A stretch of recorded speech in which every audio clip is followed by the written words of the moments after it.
प्रिय तेजा, पता नहीं क्यों मैं तुम्हें पत्र लिखती रहती हूँ। कौन जाने तुम्हें ये मिलते भी है कि नहीं। पर पिताजी का कहना है कि वे सारे खत डाक खाने में दस्ती देकर आते हैं। इन दिनों कभी कभी वे और डॉक्टर अंकल टॉर्च लेकर बाहर निकलते हैं। बाहर जमा देने वाली ठंड है। घर के अंदर भी बहुत ठंड महसूस होती है, लेकिन घर में हम एक कोने में अंगीठी जलाए रखते हैं। उसी की रोशनी में हम अपने सारे काम करते हैं। अंगीठी के लिए लकड़ी लाने ही पिताजी बाहर जाते हैं। जाते समय एक विचित्र बुर्कानुमा पोशाक पहन लेते हैं। लगता है कोई भूत चल रहा हो। उनका यह रूप देखकर मुझे तो हंसी ही आ जाती है। किट्टू के गुजर जाने के बाद डॉक्टर अंकल अब मेरे साथ कुछ नहीं खेलते। अधिकतर वे अपने आप में ही खोए रहते हैं। अब तो उनकी सिगरेट भी ख़त्म हो गई है, इसलिए समय काटने का यह ज़रिया भी समाप्त हो गया है। आंटी पहले थोड़ा बहुत बोल लेती थी, परंतु अब सिर्फ मन ही मन कुछ बड़बड़ाती रहती है। कभी कभी माँ पिताजी बड़े धीमे स्वर में बातें करते हैं।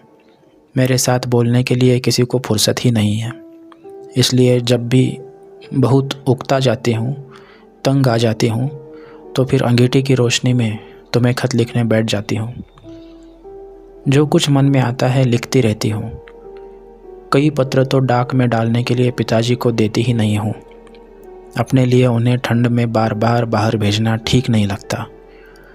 जब हमारी भेंट होगी तब सारे पत्र तुम्हें पढ़ने के लिए दूंगी। स्कूल खुल गया क्या? पिछले साल का क्या परिणाम आया? मुझे तो यह भी पता नहीं। पास तो हो गई हूँ मैं, हो गई होंगी मैं। कौन सी डिवीज़न आई होगी पता नहीं। तुम्हारी और रुचि की कौन सी आई, पर मुझे कैसे पता चलेगा? पिताजी कहते हैं अंधेरे के कारण यहाँ चिट्ठियाँ नहीं आ रही। सुनो, तुम मुझे तार भेजो, कैसा रहेगा? डाकियों को तार देने तो रातों रात भी आना पड़ता है। बम्बई में मैंने अपनी आंखों से देखा है ऐसा। तो फिर इस अंधेरे में आने में उन्हें क्या आपत्ति होगी? पिताजी से पूछना पड़ेगा। कुछ दिनों बाद अगर सूरज निकला जैसे कि पहले निकलता था और मैं वहाँ गई, तो स्कूल वाले मुझे छठी क्लास में बैठने देंगे ना? या मेरा एक साल बर्बाद हो जाएगा? तुम्हारी संजोत। प्रिय तेजा, हमारे इस छोटे से परिवार में अब सिर्फ 4 प्राणी बाकी हैं। माँ, पिताजी, मैं और डॉक्टर अंकल। 2 दिन पहले दोपहर बाद थोड़ी रोशनी हो गई थी। हमेशा की तरह दाल चावल खाकर हम लोग कुएं का पानी पी रहे थे। तभी अचानक आंटी चीखती चिल्लाती बाहर चली गई। डॉक्टर अंकल उन्हें समझा बुझाकर वापस लाने के लिए उनके पीछे दौड़े। पिताजी ने उन्हें रोककर बुर्का पहनने के लिए कहा। उन्होंने स्वयं भी बुर्का पहन लिया और दोनों आंटी को ढूंढने निकल पड़े। 2-3 घंटे बाद वे आंटी को लेकर लौटे, पर तब से आंटी की तबीयत बिगड़ती ही जा रही थी। पेट के गड़बड़ के साथ उल्टियाँ शुरू हो गई थी। उल्टी में हर बार खून निकल आ रहा था। पिताजी कह रहे थे कि आंटी ने बाहर झरने का पानी पी लिया था। युद्ध में इस्तेमाल किसी जहरीले रासायनिक पदार्थ के पानी में घुल जाने के कारण पानी बहुत दूषित हो गया था। उसके पीने से ही आंटी बीमार पड़ गई थी।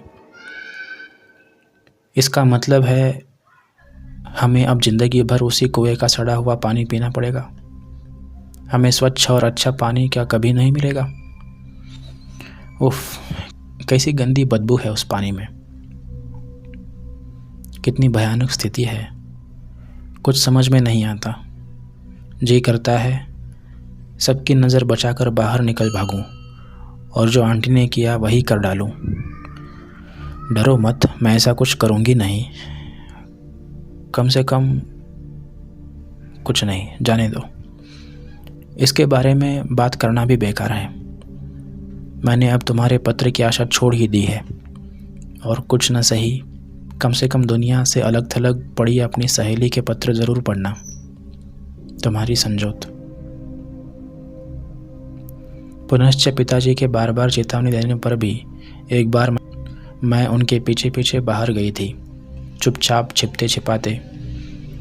जब से हम तहखाने में रहने लगे हैं, पहली बार मैं बाहर की दुनिया में गई थी। जो कुछ मैंने देखा उस पर अब भी विश्वास नहीं होता। आसपास का हरा भरा घना जंगल पूर्णतः नष्ट हो गया था। सारे पेड़ सूख कर निष्प्राण ठूंठ बन गए थे। क्या तुम्हारे उधर भी? नहीं, मैं ऐसा सोच भी नहीं सकती। प्रिय तेजा, यह मेरा आखिरी पत्र है। पिछले कुछ दिनों से मुझे बुखार है। पेट में भी बहुत तेज़ दर्द होता है। दबाव तो उधर सख्त सा लगता है। कमज़ोरी इतनी है कि पत्र लिखने की अब मुझ में ताकत भी नहीं। इसीलिए इसी पत्र में सब कुछ लिख देना चाहती हूँ। लेकिन यह पत्र मैं पिताजी को डाक खाने में देने को नहीं दूंगी। मैं चाहती हूँ कि यह पत्र तुम तक पहुँचे, इसलिए इसे मैं अपने जेब में रखूँगी। जब तुमसे भेंट होगी स्वयं तुम्हें दिखा दूँगी। जब से हम तहखाने में रहने आए तब से मैं जानती हूँ तुम अब इस दुनिया में नहीं हो। मैं जानती थी, फिर भी मैं तुम्हें पत्र लिखती रही। हालांकि तुम्हें वे कभी मिलने वाले नहीं थे, फिर भी लिखती रही, क्योंकि पत्र लिखने समय यह एहसास होता था कि तुम मेरे पास हो। बस इसीलिए लगातार लिखती रही, वरना मैं पागल हो जाती। पत्र लिखने का और भी एक कारण है।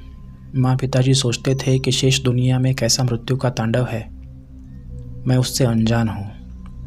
माँ पिताजी और डॉक्टर अंकल अपनी पूरी कोशिश करते थे कि मुझे इस सब का पता न चले।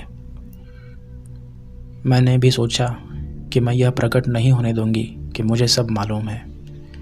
बस इसीलिए तो मैं लगातार पत्र लिखती रही।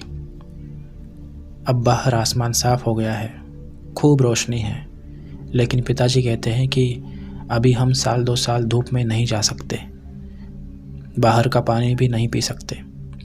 मतलब साफ है कि कुएं में बदबूदार पानी से अभी 1 और साल तक हमारा छुटकारा संभव नहीं। खैर, अब मुझे इसके क्या चिंता। हैरान हो ना मेरी बातें सुनकर कि अपने बारे में इतनी लापरवाही से मैं कैसे बातें कर सकती हूँ। लेकिन पिछले 1 साल में मैं बहुत बड़ी हो गई हूँ। मौत का अब कोई डर नहीं रहा, बल्कि इस बात से खुश हूँ कि वहाँ आकर अपनी सब सहेलियों से मिल सकूँगी। मुझे विश्वास है कि मेरी माँ और मेरी माँ को और बच्चे होंगे। मैं न सही, मेरे भाई बहन तो ज़रूर ज़िंदा रहेंगे। पिताजी ने एक बार ऐसा बताया था। उन्होंने कहा था कि साल भर बाद पैदा होने वाले बच्चे मरे हुए भाई की तरह पैदा नहीं होंगे। मेरे भावी भाई बहन यकीनन सामान्य और स्वस्थ होंगे। वे जब बड़े हो जाएंगे तो फिर से दुनिया में सब कुछ ठीक हो जाएगा। सिर्फ एक बात बार बार मन में आती है तेजा, कि मेरे भाई बहन शादी किससे करेंगे। लेकिन हाँ, शायद कहीं पर कुछ परिवार बच गए हों। आशा है कि उनके यहाँ भी बच्चे पैदा होंगे। उन्हीं में से अपनी पसंद के साथी चुनकर मेरे भाई बहन अपना जीवन शुरू करेंगे, है ना। जल्दी ही तुम्हारे पास आ रही हूँ। तुम्हारी संजोत।